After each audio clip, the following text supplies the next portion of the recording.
Hello and welcome to History Laid Bare. I'm Dave C. Bannerman, and joining me as always is my ever-capable, ever-present co-host, Mr. Martin Ian Almond. I bet the people listening have never thought where Mother's Day comes from. That's okay. We did it for them. Well, let's get into it. That's my line.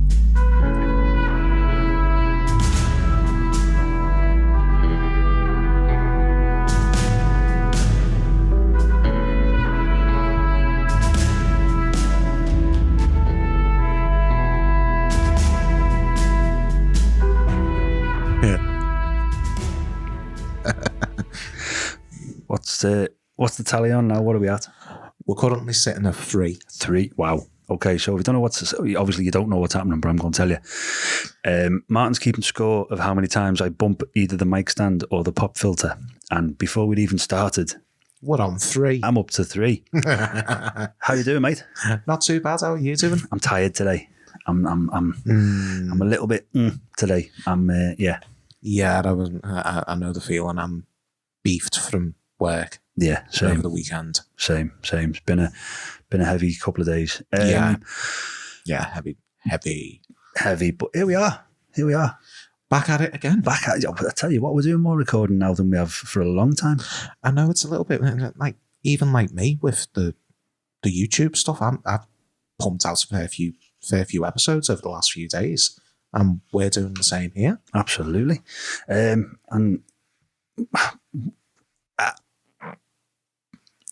Did you forget what you were going to say? I did. It completely went. Mother's Day. Mother's Day, yes. The thing that we're here to talk about, Dave. Absolutely.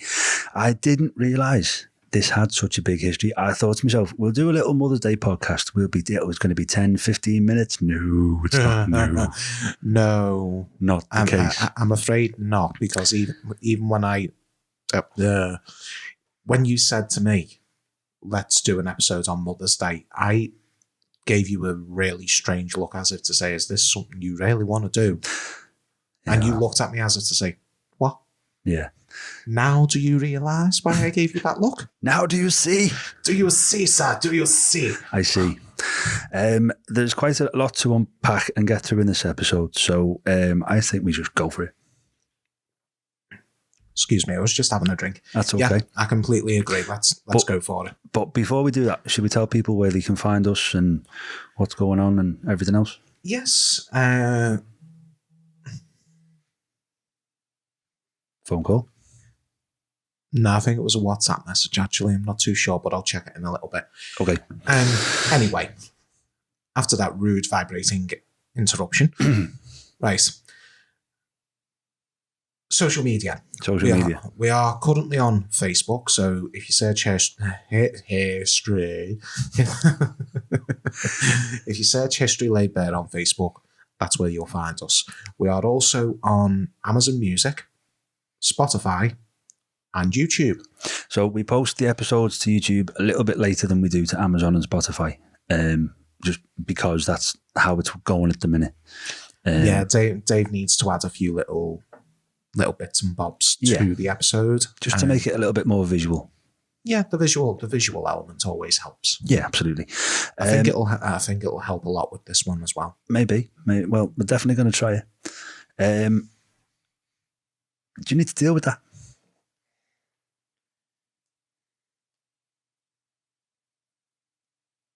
Dealt with. Marvellous. Right, there should be no more. I just had to put the phone on silent. That's okay. There should be no more interruptions, except if you hear the faint rumbling of, you know it, the trains. Choo-choo.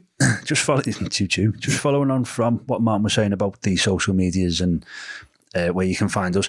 If you are interested in the things we talk about in these episodes and would like to know more, you can go to bannermanproductions.com/production blog. Little admission, I haven't started it yet. It's finding the time. Don't look at me like that. It's finding the time. Dave. I'm going to need a whole day to sit. Dave. I know, but it's finding the time. I'm sorry. This is coming from a man who works nights. That is no time. Put another towel in the yard. You did that on purpose. Maybe. Mother's Day. While Martin's recording my shame. Well, 4. 2. What? 4. Mother's Day. We all know what Mother's Day is. We don't need to. Well, we do, don't we? That's why we're here. I told you I'm tired. Right. It started back in ancient Greece. Okay. Yes, it did. So Let's get going. Let's get going. Our story begins in ancient Greece, where the ancient Greeks worshipped a goddess called Rhea or Rhea. You can pronounce it either way. Yeah, I have heard that. So it's like Rhea or Rhea. So Rhea or Rhea. Now, she was the mother of gods and goddesses. So she was the mother of Hades, Poseidon, Zeus. I think Hestia was in there as well. So she's the mother of gods and goddesses. And her festival was in early spring. So would that make her the god above all gods? I don't know, to be honest with you. It just said she's the god of goddess, the mother of goddesses. Gods and goddesses. The mother of gods and goddesses, yeah. Oh, okay. So that's Rhea, and that's the ancient Greeks. And then if you move it forward to Roman times. The Romans also celebrated the mother god. Right. Train. No, the mother god was not called Train. The mother god was called Cybele or Cybele. Yeah. Everyone pronounces things different. This is one thing that we struggle with on this, because I did look up these pronunciations, and everyone pronounces them different. I know it's like we discussed in a previous episode. It could be just a regional dialect thing. It could be. It could be. You're right. Yeah. But at the end of the day, it's Cybele. So Sybil. We'll call her Sybil. Or Cybele, whatever. Yeah. Right. The mother god, I'm going to pronounce it Sybil, who was associated with motherhood, fertility, agriculture, and nature. And she had a festival to celebrate her in early March, around 250 BCE. Now, let me just point out BCE means before Common Era. Yeah. Some people still say BC. Some people still say AD, Anno Domini. We don't, but I don't particularly. I'm not trying to offend anyone who does. No, I don't myself. But but BCE is becoming more standard now. Yeah, and CE. Listening to other podcasts that me and you both listen to. Yeah. One that particularly which you pointed me towards, which you know which one I'm talking about. I do. But it seems to be like BCE seems to be the main denominator for years on their episodes. Which is fine, it's okay. It's nothing to get riled up over. Right. Oh, speaking of the Romans, today is the 15th of March. Yes, it is. It is. So what is today, Dave? Today is commonly referred to, historically referred to as the Ides of March. Remember the Ides of March. Remember the Ides of March, when Julius Caesar was lured to the Senate. And he was stabbed. How many times? Do you know what? I actually listened to an episode about this the other day. I think it was 60 odd times, wasn't it? He was. I think it was 60. I want to say 63. I might be wrong on that. It was a lot of times anyway. But it was a lot of times that he was stabbed. But we're getting off subject. We are. But I just wanted to throw that in because I think it ties in nicely, and it's the Ides of March. Yes, it is. So he who came, saw, and once conquered came, saw, and got done in. Do you know what? That has got to be the most Scouse way of explaining what happened to Julius Caesar. He came, he saw, he got done in. Where did he get done in, lad? In the entry. Google in the entry if you don't know what we're talking about. Anyway, moving on. I am so sorry, ladies and gentlemen, but I just had to put that in there. Absolutely. Okay, fair enough. So that's the ancient history part done. That's all we're doing with ancient history. The ancient Greeks, the ancient Romans. Yeah, there is a lot more to it. A hell of a lot more. We need to keep this bite size. We do. The one thing that really surprised me is it's got two different origins. So our origin and the American origin is completely different. Yeah. Well, when you sent me the PDF over for the notes, I was like, I knew more about the American origins of it than I did about the English origins. Yeah. Or would you say British? Well, for the purpose of this episode, why don't we say European? Very good points. European. Let's go European origins. Let's go all continental. Continental. £12 for a continental breakfast. No thanks. Rather have a full English. Absolutely. Oh, okay. Ooh. Okay. Yeah, so the origins are very, very different. We're going to deal with the origins in Europe first. But the origins of America, I thought it was fascinating, and I was quite shocked. Now, the origins in America are well, to me as well, they're extremely fascinating because you think to yourself, well, this happened, okay, understandable, and then you're like, wait a minute, that's just been completely flipped on its head. Absolutely. Yeah. So let's go. Mother's Day hasn't always been called Mother's Day. It was originally known as Mothering Sunday. Yeah, Mothering Sunday. And let me just point out, Mother's Day is actually a relatively new way of describing the holiday. It is. If you want to say festival. It is. Okay, right. So when does it occur? It occurs on the fourth Sunday of Lent. So we knew religion would be creeping in somewhere, didn't we? Yeah, religion seems to be creeping in the next, maybe this episode and then the next one. Well, the next episode predominantly going to be dominated by religion. Yeah, you have been warned. Yes. I just want to point this out, while we take a stand on not really mentioning stuff with religion in. Or politics, because that's not what this podcast's here for. History and politics, politics and religion. You got there in the end. I got there in the end. It does run through history side by side. Of course it does, But we try not to go too deep into. Yeah, we're going to have episodes where that does become feature the prominent feature of the episode. So, just fair warning. Yeah, the next two episodes are going to have a lot of religious overtones. Okay. Or religious context. Religion context. Fine. Yeah, it is what it is. It is what it is. Absolutely, that's right. But yes, Mothering Sunday fell on the fourth day of Lent. Now, if you don't know what Lent is, I'm going to let Martin tell you. Lent, in case you don't know, is the period of 40 days where, according to the Bible, Jesus wandered the desert, fasting and resisting the temptations from Satan, according to the Gospels of Matthew, Mark, and Luke. Was John off that day? Possibly. I wasn't going to say that. Possibly. You never know, he might have gone fishing. Well done. Yeah, right. So that's Lent. It's the fourth Sunday of Lent, and people, right, so here's where it gets interesting now, because every year, we need to explain a few things now. This is sort of medieval, through Middle Ages towards sort of the 18th century, okay? Yeah. 18th to 19th century. People went away to work. Oops.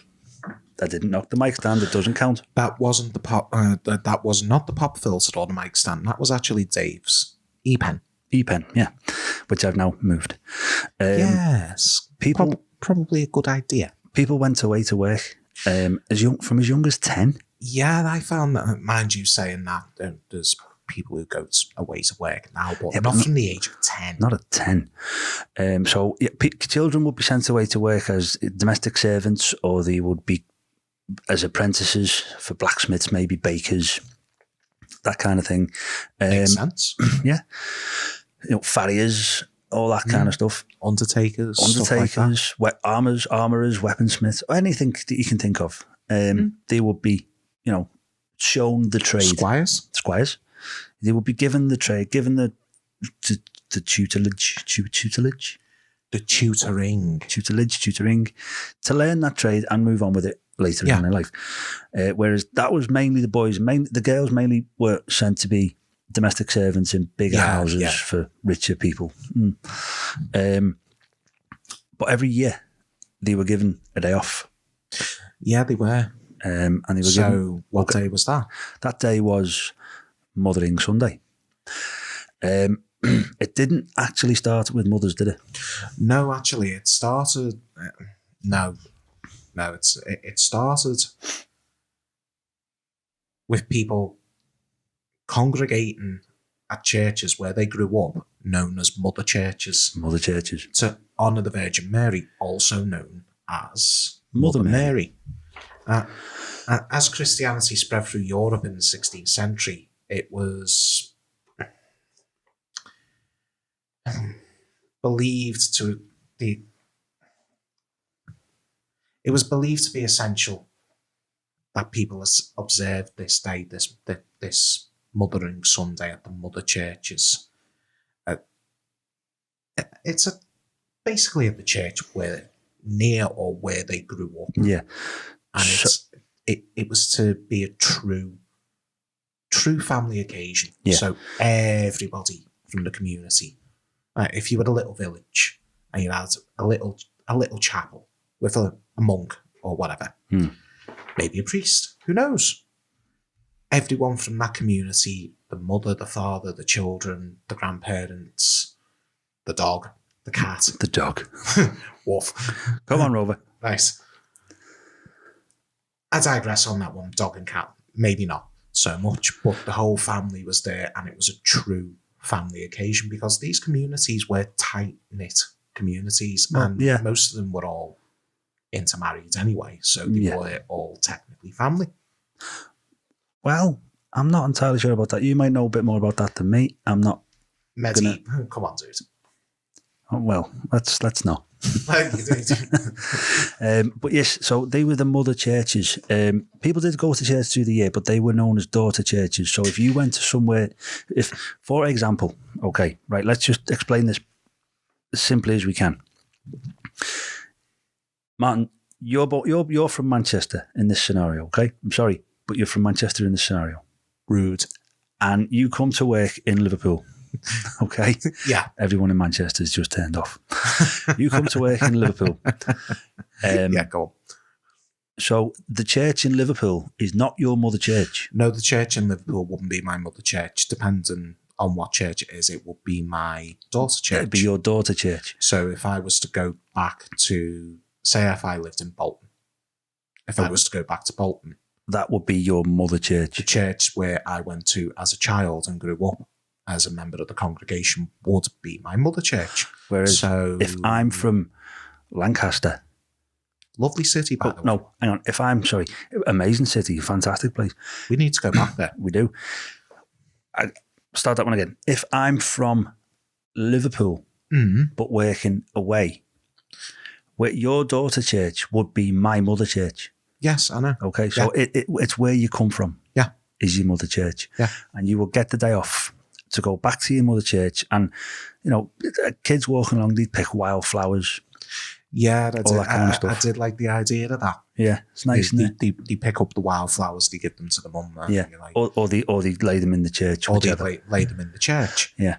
And I was like, that's actually quite nice. It's quite thoughtful. Yeah.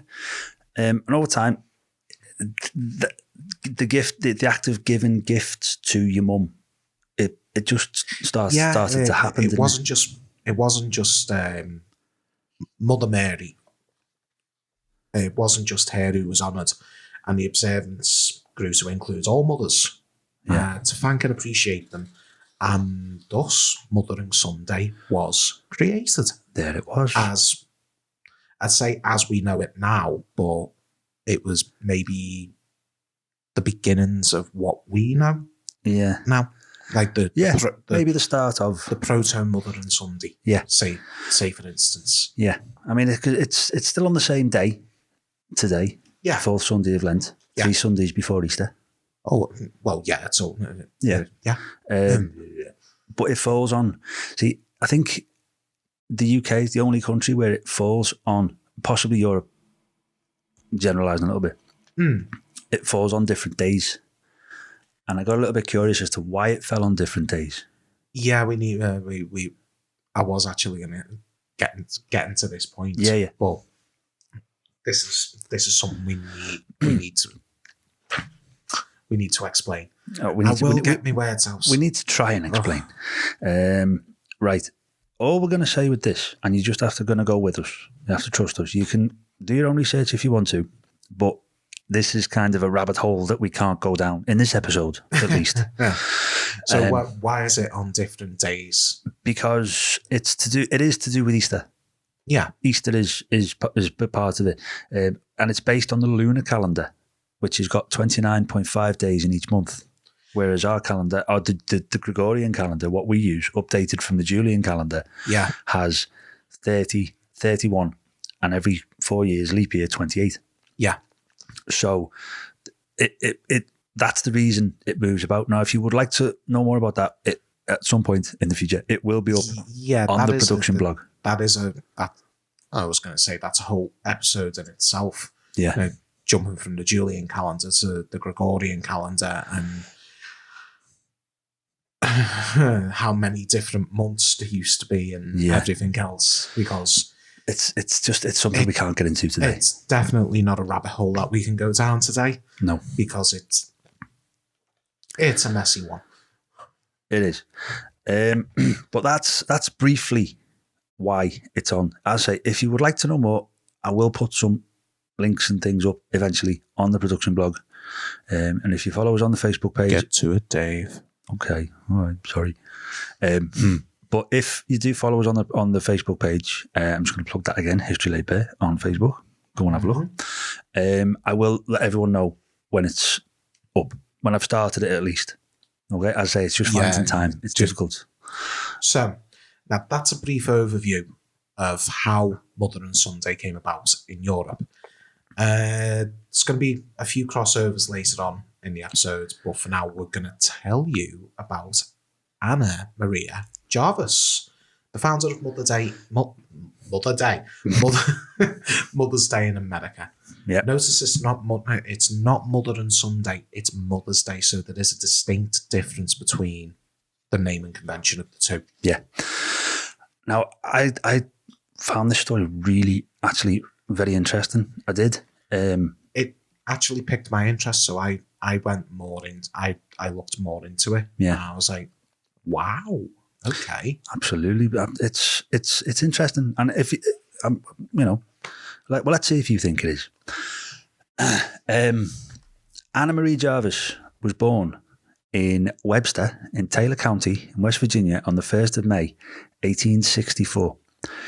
She moved to Grafton, West Virginia, with a family at a very young age, and is credited with being the founder of Mother's Day in America. Now, I didn't know that.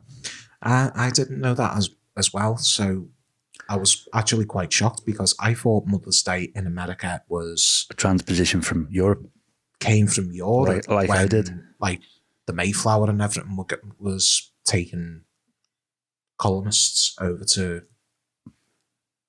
the New World. That's what I thought had happened. I didn't expect it to be, well, not something that was observed until someone else came along and founded it. That's a very reasonable line of thinking, actually. That's I can understand that. That's fair play to you, mate. Fair play. It makes a lot of sense to just to think that. It's believed that Anna, not as silly as it sounds. But of course you know. But I do have my moments. Don't we all? Yeah. It was believed that Anna Marie Jarvis was inspired by a prayer that she heard her mother say at the closing of a Sunday school class, which Anna Marie Jarvis's mother, Anna Reeves Jarvis, was also a teacher. So, Martin, do the honours. The prayer went a little bit like this. I hope and pray someone sometime will find... Let's try that again. Take two.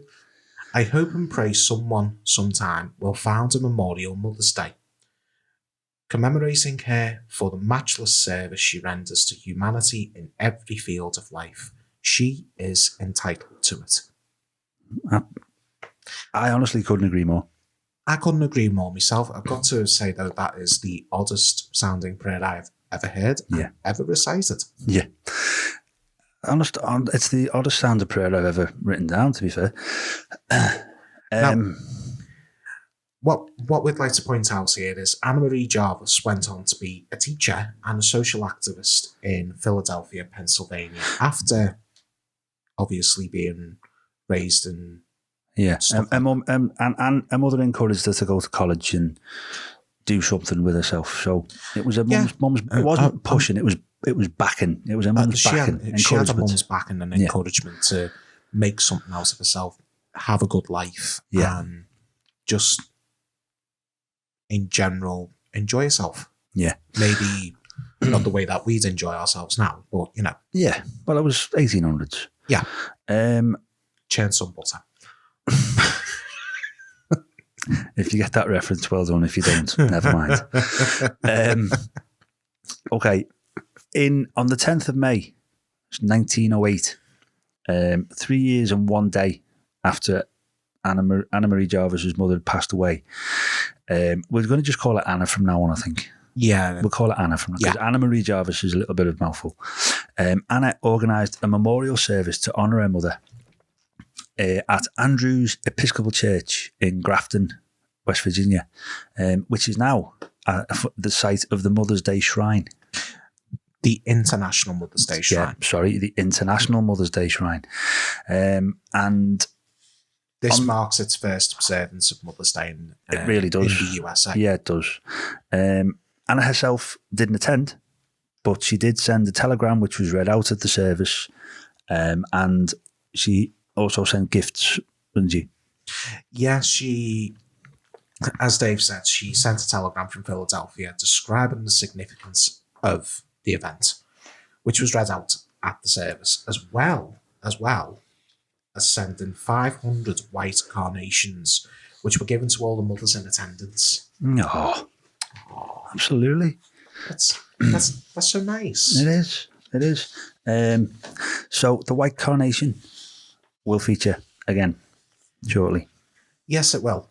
Now, the popularity of the celebration grew and grew, and the Philadelphia Inquirer reported that you could not beg, steal, or borrow a carnation in the weeks leading up to the now yearly event. There you go. So it did become quite popular. So that was 1908 that the first observance of Mother's Day in the USA took place. Yeah. In 1910, it became a state holiday in West Virginia, and then it really started to gain some traction then, because in 1914, President no less, Woodrow Wilson, signed a bill, or perhaps he made it a national holiday following a passionate letter from Anna Maria Jarvis. So it could have been a bill, or it could have been a presidential order. We don't actually know, because even I tried looking this up to see whether it was a bill or, as I said, a presidential order, and I couldn't find any information relating to that. But for what Dave's found, as far as we know, and President Woodrow Wilson, it was because of him. National holiday because of it was because of him. It became, as Dave just said, it became a national holiday in 1914. It did. But this is where it starts to come off the rails a little bit. It does come off the rails a little bit. There was, in the 1920s, there was major commercial appeal for Mother's Day, and Anna didn't like it. She didn't want it. She didn't. I don't think she wants to make money from this. I think she just wants it to be an observance for all the mothers in the USA. But florists, greeting cards makers, and confectioners began hiking up the prices in the run up to Mother's Day. Now, that's coincidentally, that still happens to this day, doesn't it? Just because you can go anywhere in the UK at the moment, and there'll be sales on for Mother's Day gifts, Mother's Day cards, bouquets of flowers, sweets, chocolates, whatever else. But everywhere always hikes up the prices in the weeks leading up to Mother's Day. They do. Because they know people will pay for it. So even in the 1920s, greeting cards makers, florists, confectioners, probably big department stores all knew that they could make a lot of money from people because they wanted to get their mother a present for Mother's Day. So they're like, okay, we'll put our prices up. These people will pay for it. It became about profit. Oh, yeah. Which eventually everything, I think, does. Everything does. Everything that's started with good intentions always ends up becoming for profit. Yeah. Someone will always try and make money off it somewhere. Yeah. And that's capitalism, I suppose, isn't it? It is capitalism. Yeah. And it's capitalism in a nutshell, but we're digressing. We're going down a little bit of a political path there. So yeah, let's not. Pull it back. Rein it in. Rein it in. So yeah, florists, as Martin said, were hiking the prices. They even started introducing red carnations to keep up with demand. So Anna really didn't like this because the symbol for Mother's Day was a white carnation. It was supposed to represent mothers no longer with us. Yeah. Right? Yeah, it was. And the red carnation started to represent mothers who were still around. And Anna Jarvis did not like this. She was not impressed. No, she didn't like this at all. And she said of the current state of affairs that was happening at this time in the 1920s with the rampant commercialism, prices going up, these companies capitalizing on this holiday, this observance, which was supposed to be. Have you just done one? Mark it down, please. Mark it down. Thank you. We're 4-1 at the moment with the knocking of the mic stands.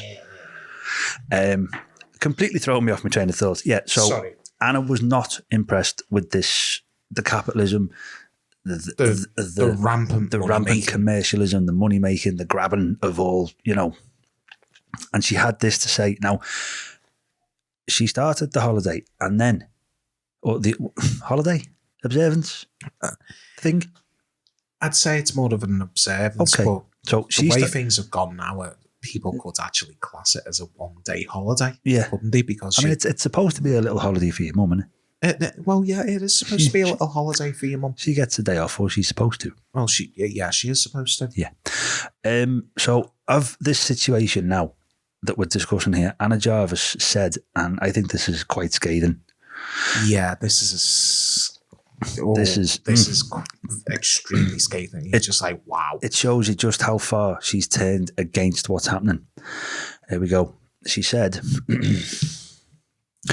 a printed card means you are too lazy to write to the woman who has done more for you than anyone in the world. And candy, you take a box to mother and eat most of it yourself. A pretty sentiment. A pretty sentiment? I think she was being sarcastic. I thought it said petty when I read it, but it's pretty. You will think it'd be a petty sentiment, but yeah. But you can feel the sarcasm dripping from that. You can feel the loathe, the vitriol. I think. Yeah. To come out at that time with a statement like this when everything was so proper and. You didn't say what you thought, and yeah, it was. You kept things inside. And everything was very buttoned up, wasn't it, back then? And to come out with this, and I read it how I would imagine she would say it, or as best as I could. Well, yeah, it's just as you said, it is. It's a scather. But at the end, a pretty sentiment. You just know that she's not impressed at all. She doesn't like what's happening. No. She's lost interest in it. She doesn't want it now. And moving on to our next little point, majorly delusioned at how commercial the holiday become. She actually did begin to rally against it, and she tried for years to get it stopped. See, that shocked me because it shocked me as well. It seemed she well, she did. She had well-meaning, good intentions for a holiday to celebrate mothers. And this was something born out of the loss of her own mother. Yeah. Yeah, And- which I think would have stung all the more, Yeah, to be because honest. it's been rampant, the rampant capitalisation of the holiday will disgust anyone, Yeah, especially if it was something that it was personal to her. personal to her, yeah. and she's wanted to do to celebrate her mother's life. So, in fairness, just not celebrating her mum's life, Other mums, yeah. other mothers, Just to honour mothers. yeah. And I think she was hurt, to be honest with you. I think that would have hurt me. If that was me, I would have been completely and totally, utterly disgusted. utterly disgusted. Utterly disgusted. Utterly disgusted. You're not pulling your punches there, are you? Utterly disgusted. No. Okay, well... It's very rare that I do pull my punches, that day. True enough, I yeah. would have been. Yeah. Especially Yeah. because she wanted it to be a quiet, dignified, service and observance, just remembering mothers, a present and past, and well, alive and dead. Yeah, alive and dead. Yeah. I don't know why I was so worried about saying that. Right. But in 1943, with Anna's health in decline, she began to organise a petition to get the government to scrap the holiday that she started in 1908. Yeah. But sadly, before she could gain enough support, her health deteriorated to such a degree she was placed in Marshall Square Sanitarium in Westchester, Pennsylvania. Now, let me just point out, sanitariums were nothing to do with mental health in this case. No. She was placed there for medical treatments because, obviously, chronic illness and the decline in her health. Yeah. So when people say sanitarium, you immediately think of places like Bedlam. Oh yeah, in London. You think you think the worst case scenario? Yeah. Or there's one in North in D-Sides in North Wales. Oh yeah, I can't remember what it's called. I know which one you're going on about because I did mention that a while back for an explore. Yeah, well, we could. It's still on the list, mate. Summer's coming.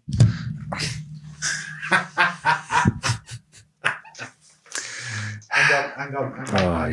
That's what's that, 6 now for me? No, that's 5. 5 for me. Okay. You're on 5-1. 5-1. Oh, 5-1. It's not. I don't want to be winning 5-1. So yeah, just want to point out she hadn't, for want of a better term, she hadn't lost her mind. She wasn't well. She was ill, physically ill. Yeah, she was extremely ill. Her health was in a bad state. So, yeah.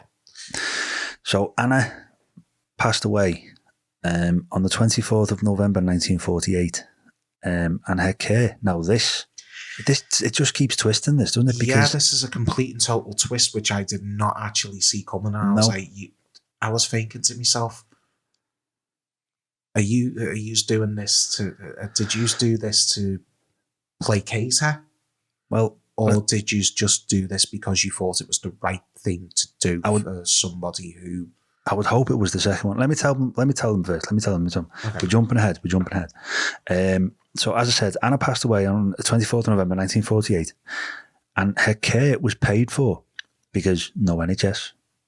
No. We love and support the NHS. We love and support the NHS. But there was no NHS. And you still pay for your own healthcare in America, as far as I know. But yeah, let's not go into that one. So her care while she was in the sanitarium was paid for by people and individuals to do with the floral and greeting cards industries that had made so much money off the holiday that she never made a penny from. I know that was a complete and total twist that I did not see coming at all. It's just one last little flick of this story's tail, isn't it? Yeah. Because I didn't see it coming. Now, you hope they'd have done that through gratitude, really. What, considering the amount of money that they made from a holiday? Off her holiday, yeah. I would hope that was the case. I mean, they could have been just nice people. Nice people do exist. Yeah, nice people do exist. Even in industries like that, there is nice people. You can't say that there isn't. And maybe it was maybe somebody high up was like, well, no, she should be looked after. She should be cared for. This is the lady who helped us make so much money.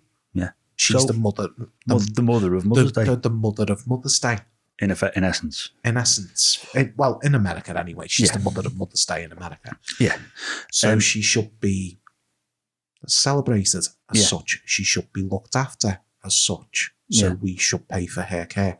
I hope that was the thinking. I'd like to think it was, honestly. We could be wrong on that. We could be completely wrong. But she did inspire someone over this side of the pond to Yeah, she have did. another look at Mother's Day. And so, go on, you do it. Is it Constance Adelaide Smith? Constance Adelaide Smith. An English woman who was inspired by Anna Jarvis after reading about her in a newspaper article in 1913. She published a book in 1921 under the name, the pen name Constance Penswick Smith, titled "The Revival of Mother and Sunday." Okay. Constance was advocating for the old European way of doing it. So the mother church and the daughter The mother church, the daughter church, the family getting together once a year. Yeah. No matter what, you went. End of story. Yeah. No excuses. Yeah. Mother Church, and she based the book that she wrote and a couple of plays actually, which again I didn't put in the notes. I'm sorry, but she did. There's been a couple of plays. Apparently, there was a couple of plays before the book, which I've just remembered. I didn't know that. Neither did I, but there was. So she advocated for Mother and Sunday to be a day for recognising Mother Church, as we've said, recognising mothers of earthly homes, Mary, Mother of Jesus, and Mother Nature. And as I said, she based her work on the medieval traditions of the holiday event observance. So obviously the mother church, the daughter church, well, the whole shebang, basically. Yeah.